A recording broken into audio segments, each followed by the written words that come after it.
Welcome back, everyone. Today we're going to be shedding light on the types of distribution channels. So, what are the types of distribution channels? Without further delay, allow me to demystify that answer to that inquiry right here, right now. Unbeknownst to most people, there are a multitude of types of distribution channels, and they extend beyond the ambit of just there being direct distribution channels in tandem with indirect distribution channels. There are also subtypes of indirect distribution channels. So, as you are presumably acutely aware, as per a direct distribution channel,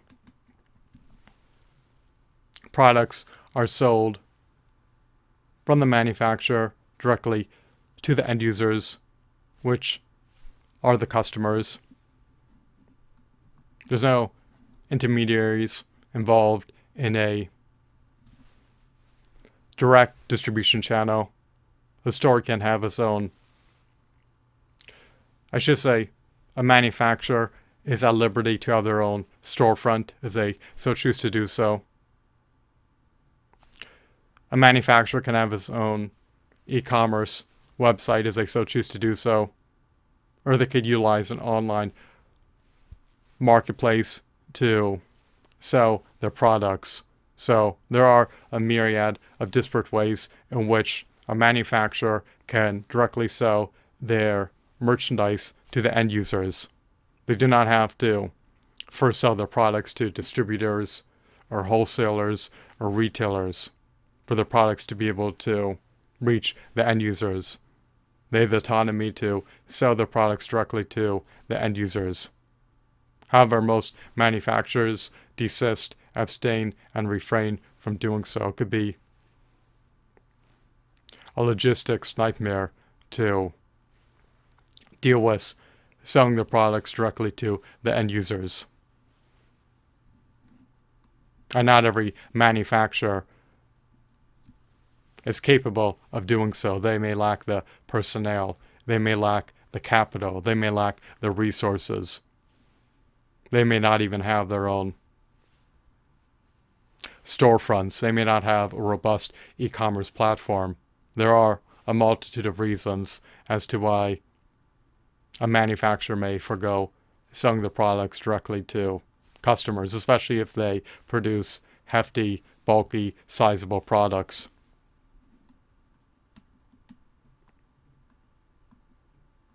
It can also be quite lucrative for a manufacturer when distributors, wholesalers, or retailers make purchase orders in enormous quantities. It's easier to haul merchandise to a distributor, wholesaler, or retailer than to ship out the items individually to each and every customer. So, what are the subtypes of distribution channels? Well, a distribution channel represents a network of intermediaries in which a product passes through in order to reach the end users. As you are acutely aware, the end users are unequivocally the customers. So there are three types of indirect channels, which encompass the one-level channel, the two-level channel, and the three-level channel. The one-level channel is comprised of one intermediary. In other words, products from the manufacturer pass through a retailer before they are sold to the customers.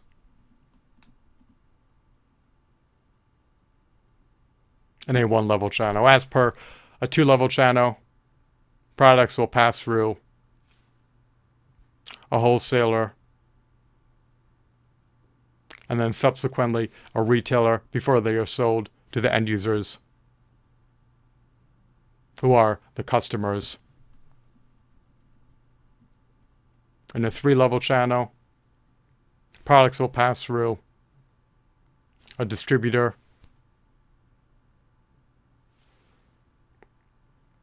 and then a wholesaler, and then will subsequently pass through a retailer before they reach the end users.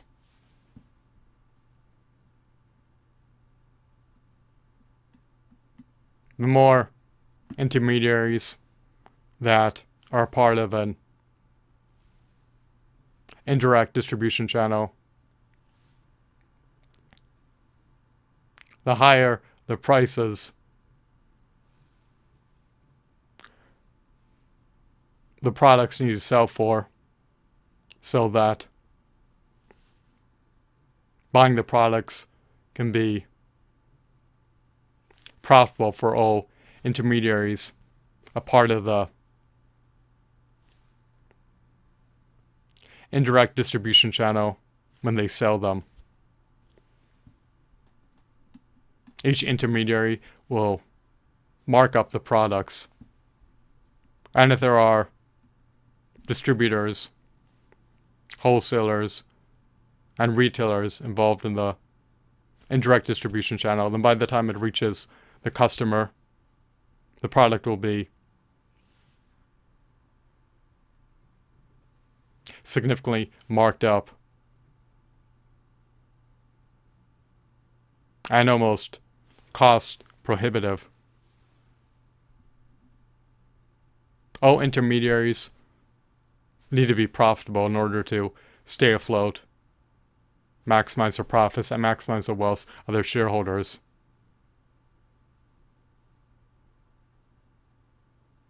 As the products pass through the indirect distribution channel from one intermediary to one intermediary, they are further marked up.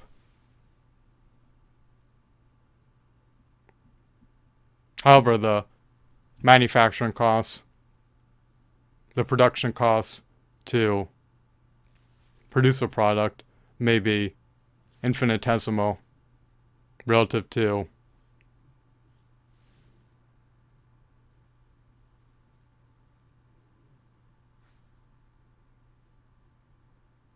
the sales revenue generated from the product sales.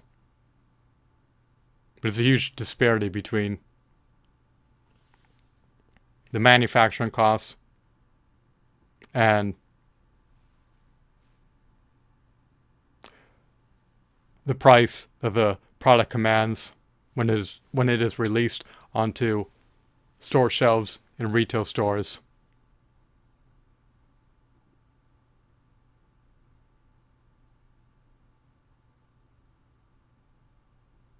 The cost of goods sold may be relatively low relative to the product prices.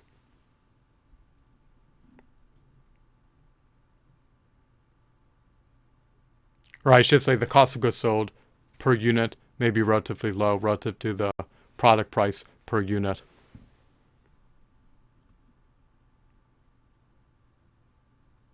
And of course, the manufacturing cost per unit may be relatively low relative to the product price per unit.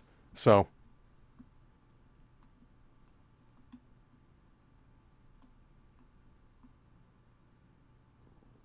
manufacturers are typically inclined to leverage an indirect distribution channel for the products to reach the end users.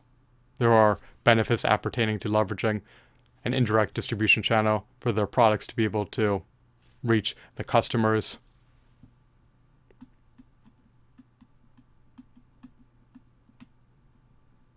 Ideally, whenever possible, if a manufacturer is not going to deal with selling the products directly to the customers, then they should see if they can leverage one-level channel as their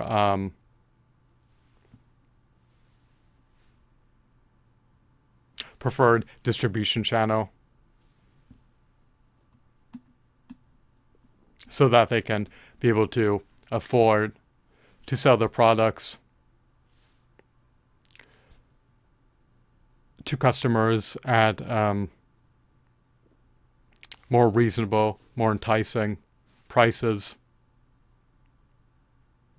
The products have to pass through distributors, wholesalers, and retailers and they have to pass through 3 intermediaries before they can reach the end users, and the products will command steep, exorbitant, lofty markups and be all the more cost prohibitive for customers to procure.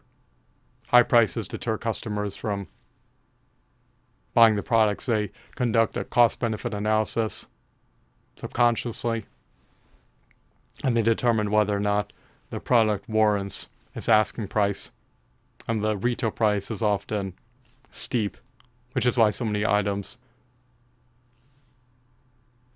go on clearance, because the manufacturer's suggested retail price is typically a retail price that most customers cannot afford to acquiesce to succumbing to paying. I hope that you found this video to be insightful and enthralling.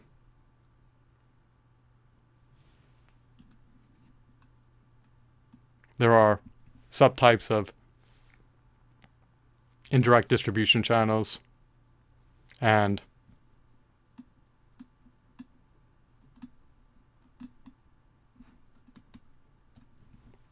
a direct distribution channel for companies that leverage them can vary from company to company. Some companies may have their own storefronts, while others may have their own e-commerce websites, while others may utilize global online marketplaces to sell their products directly to customers. I hope that you found this video to be insightful, captivating, mesmerizing, riveting, engrossing, enthralling, and of course, informative. Have a blissful day. Goodbye.